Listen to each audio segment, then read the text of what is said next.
In Sala Comunale d'Arte fino al 25 di giugno si potrà visitare la mostra Spazio Cielo che propone alcune opere di Silvia Ciaccio. La mostra è divisa in più settori, uno è dedicato a Trieste ed ha, se vogliamo, anche una sorta di suo percorso e di suo sottotitolo. Della mostra e dell'artista parliamo con Marianna Cerboni, che è tornata nostra ospite. Grazie architetto Acerboni. Allora, che artista è Silvia Ciaccio? Dunque, è un'artista assolutamente contemporanea, concettuale, avremo modo insomma di attraversare la mostra e di vedere come Silvia si rifà a questo filone che è nato alla metà degli anni 60 in Inghilterra, poi si è diffuso a livello internazionale e per cui l'artista non rappresenta l'oggetto ma fa una sorta di operazione mentale che allude e introduce al tema, all'oggetto della mostra. Questo è il filo conduttore di questa rassegna, dunque, che lei dedica a Trieste, città della quale è completamente innamorata pur vivendo a Milano, torna molto spesso qui, è la sua città del cuore dove 2 anni fa ha deciso anche di sposarsi. Perché? Catturata, oltre che dai rapporti umani che ha intessuto nel tempo qua, anche dalla luce. La luce, questa luce particolare che diciamo ha colpito la luce di Trieste dei personaggi che hanno viaggiato il mondo, come per esempio Richard Rogers, grande architetto in fondo di origine triestina, Leone d'Oro alla carriera nel 2012 alla Biennale di Venezia, il quale in un'intervista mi disse appunto che lui solo a Trieste ha trovato una luce veramente speciale con questo sole che scende nel mare e sale da dietro i colli, no? Altrettanto Strehler, certo. Barcolano, maestro che è stato nel dopoguerra un grande innovatore del teatro, anche italiano ma internazionale, attraverso anche queste sue idee di luce che poi lo scenografo Luciano Damiani metteva in pratica. Si dice che lui ricercasse continuamente di ricreare nei suoi spettacoli la luce triestina, paradossalmente anche in spettacoli tipo, non so, Le Baruffe Chiozzotte, dove l'idea è quasi quella di una rarefazione del colore, sono quasi in bianco e nero. E tra l'altro, ecco, parliamo anche di questo, così ci avviciniamo nuovamente alla mostra. Un conto è luce, un conto è colore. Certo. Però c'è sempre, anche nel colore, c'è sempre il chiaroscuro, no? Come vediamo anche in queste opere presenti in mostra, per esempio queste 2 verticali, una di faccia a noi, una alle mie spalle, che sono una coppia in cui l'artista su carta velina ha il concetto di rastremazione dell'immagine, no? Questo è, cioè, arrivare al minimo consentito per creare in qualche modo un suggerimento di immagine. Ecco, Silvia Ciaccio ha come diciamo background altre 2 esperienze importanti. Una è l'aver frequentato all'età di 4 anni il laboratorio di Bruno Munari, che come sapete insomma è stato un grandissimo, una sorta di Leonardo del Novecento, grande designer, grande pittore, oltretutto grande educatore nel insegnare l'arte ai piccolissimi attraverso il gioco. Sicuramente ci sono delle tappe, diciamo così, nel percorso espositivo che un po' rispecchiano le tappe della mia vita, parte di queste tappe. Nella prima sala ci sono dei colori che sicuramente alludono alla dimensione del cielo, del mare di Trieste, però probabilmente risentono anche di un laboratorio che io ho fatto all'età di 4 anni, laboratorio Bruno Munari,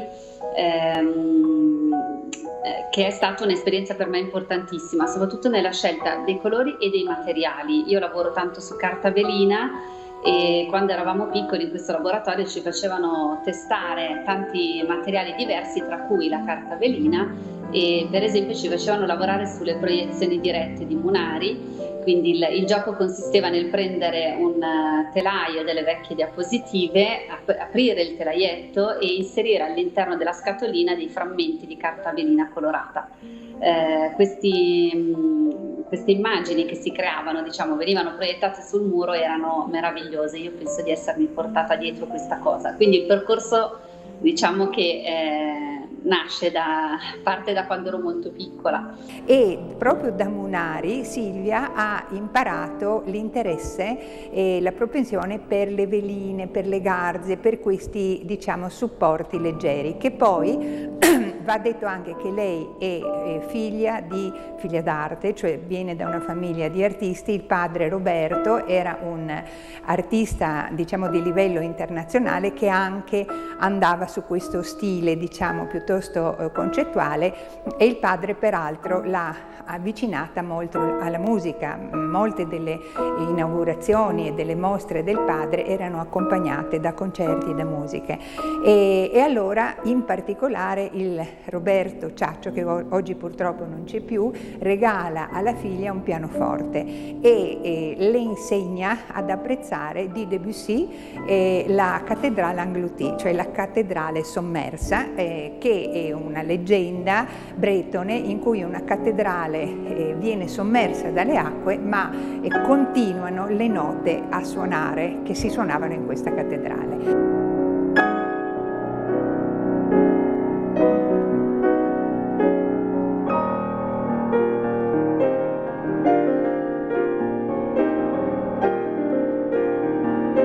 E a questo tema Silvia dedica tutta una serie di opere dedicate alle varie ore del giorno, e 3 sono queste, questo trittico che noi vediamo qui alla mia destra, e in cui lei osa intervenire sulla carte veline che poi il padre usava per separare l'una opera dall'altra. Anche lui faceva queste opere di grande dimensione, allora lei l'andava a trovare in studio e lei ha recuperato queste veline che si inframmezzavano fra un'opera e l'altra del padre, ed è intervenuta anche coraggiosamente perché lei spesso interviene con olio acrilico su velina, che è una cosa molto delicata e difficile. Questa è anche una sua caratteristica. Ecco, questi sono un po' anche dei paesaggi dell'anima, perché vedete che ha dei paesaggi, potremmo dire sonori, hanno una base orizzontale che sembra quasi un orizzonte. Parlando proprio, no, dell'orizzontalità e di quello che ciò anche suggerisce, appena entrato poi in questa parte della mostra, diciamo così, questa base orizzontale, chissà perché a me ricordava la cattedrale di Mont Saint-Michel, e quella viene in qualche modo sommersa, anche se non, quindi mi dava effettivamente questa idea, insomma, laddove appunto queste macchie, anche se magari il termine non è correttissimo, possono sembrare appunto le note che continuano a sentirsi. Sì, esatto. Ecco, poi in questa sala c'è un altro trittico, questo è realizzato con colore, l'artista è intervenuto con colore vinilico su carta da stampa che poi è stata incollata su tela. Ecco, e questo è il momento buio del lockdown, no? E quindi vedete questo blu notte con incisa, diciamo così, fra virgolette, questa fessura di luce che noi intravedevamo un po' di speranza durante il lockdown. Quindi... È curioso, no, vedere come queste fessure di luce sono posizionate prima alla sinistra di chi guarda, poi al centro e poi alla destra, come dire, la fessura, chiamiamola così, è più ampia, quasi a voler indicare, con tutta la probabilità forse era appunto la fine del primo lockdown, o quasi a voler sperare in una soluzione, insomma in una soluzione positiva del problema. Qui torniamo sempre al discorso dell'arte contemporanea, no? E della necessità o meno di conoscere ciò che c'è dietro. Beh, certo, e dietro c'è tutta questa, per esempio nel caso di Silvia Ciaccio, è un'artista che si è laureata alla Statale di Milano in estetica, la cui passione è la filosofia, e infatti molte diverse opere qui sono ispirate al filosofo, il filosofo della poesia e della scienza, che era Gaston Bachelard, che lei ha amato moltissimo, e c'è sempre questo filo, come accennavo prima, appunto concettuale, che è il filo rouge della mostra. Concentriamoci, architetto, ancora una volta sulla verticalità, che poi è forse la cifra che più colpisce della mostra. So, perché mi è stato detto, insomma, che quest'opera e quella che le sta di fronte rappresentano anche la voglia e la consapevolezza da parte dell'artista di uscire da un periodo particolarmente difficile e complicato.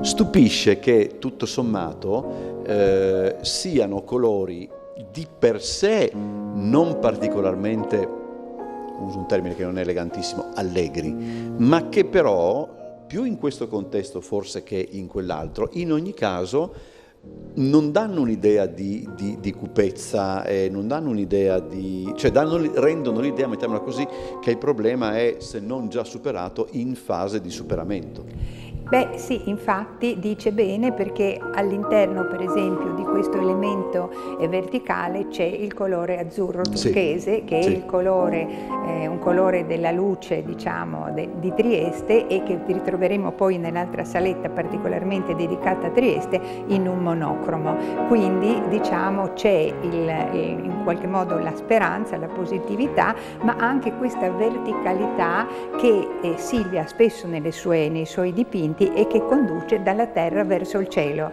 perché lei dice che è sicura che in qualche modo è venuta dal cielo e sarà bello ritornarci, quindi la luminosità come positività. Il turchese, l'azzurro turchese è un colore effettivamente che torna anche, che torna, abbiamo visto anche prima, insomma, è molto presente. È molto presente, e bisogna un po' pensare che questa mostra è concettualmente dedicata al concetto di immensità, no? L'immensità che poi incontriamo usciti dalla sala, e noi vediamo l'orizzonte, il mare, che è il cielo che annega nel mare e che ci dà il concetto di immensità, e in cui tornano queste varie gradazioni di azzurro, di viola, di blu, come poi troveremo nei monocromi della sala accanto. È tutto, se vediamo, un legame molto, molto, un filo conduttore, proprio questo azzurro che lei notava. C'è un po' un percorso di vita, sicuramente. Penso che le opere raccontino sempre qualcosa di noi, come artisti e come persone, chiaramente. Anche se poi io prendo sempre le distanze da questa cosa, tant'è vero che anche le opere sono firmate con una firma che io dico anonima, nel senso che si trova solo il nome e il cognome puntati, SC, proprio per prendere distanza dall'opera, perché secondo me ad un certo punto l'opera deve essere autonoma totalmente.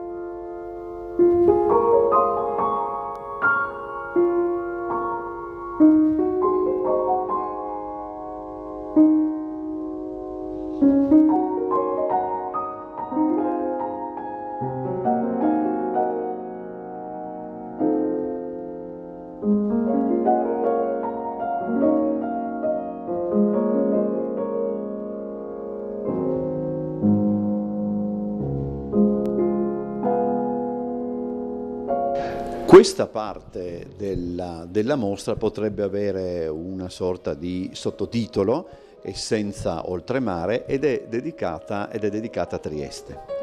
In che senso? È dedicata, cioè diciamo che tutta la mostra è dedicata a Trieste, perché è ispirata proprio a Trieste, alla sua essenza, però questa saletta in particolare lo è perché, per esempio, qui alle nostre spalle noi abbiamo una serie di monocromi che, peraltro, sottolineo che l'artista non dipinge con il pennello, ma dipinge sempre con le mani, oppure avvalendosi dell'uso di spugne, eccole qua non a caso.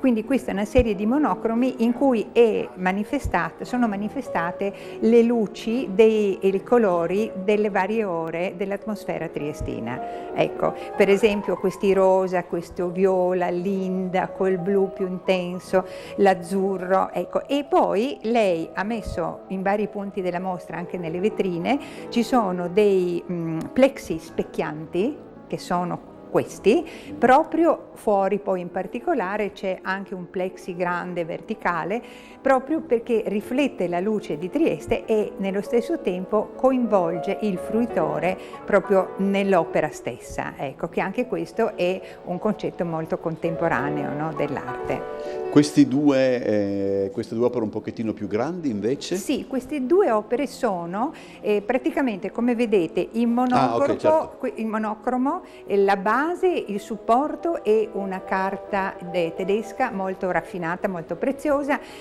su cui l'artista ha lavorato, e quindi queste sono per sottrazione, diciamo così, tolta l'opera, quello che rimane del contorno dell'opera stessa. Ecco, anche questa è un'operazione concettuale. E anche qui i colori Sì. e la luce giocano un ruolo importantissimo. Certo, perché c'è proprio un contrappunto di luce e i cromatismi derivano da tutte questi monocromi che troviamo al piano di sotto, diciamo, ecco. Sì. Prego. No, e volevo solo aggiungere questo, anche in vetrina e anche qui, queste sono delle boccette che contengono dei frammenti delle spugne usate dall'artista, intrise di questi colori, i colori di Trieste, e poi lei, questo è anche una sorta di performance molto contemporanea, ha portato le boccette e i monocromi in riva al mare, proprio perché respirassero l'atmosfera di questi luoghi che hanno ispirato le opere stesse. Abbiamo poi anche di dimensioni medio-piccole, insomma, Sì. alcune altre monocromi appesi, uno addirittura è un bicromo piuttosto che un monocromo, Sì. perché ci sono due colori, non so se Sì. esiste il termine, ma ogni Penso tanto che se no è un neologismo lei ideato. L'abbiamo creato. E poi proprio dietro di lei, no, c'è invece qualche cosa di particolare anche per quanto riguarda il materiale. Esatto, no? Sono dei fogli di alluminio su cui l'artista è intervenuta con il colore a olio, e tra l'altro in uno dei due, che è questo alla mia sinistra, compare anche magicamente una luna. Quindi ancora il cielo, la luce, l'aria, l'atmosfera un po' magica e un po' segreta di questa città. Volevo chiudere questa nostra visita con una riflessione proprio sui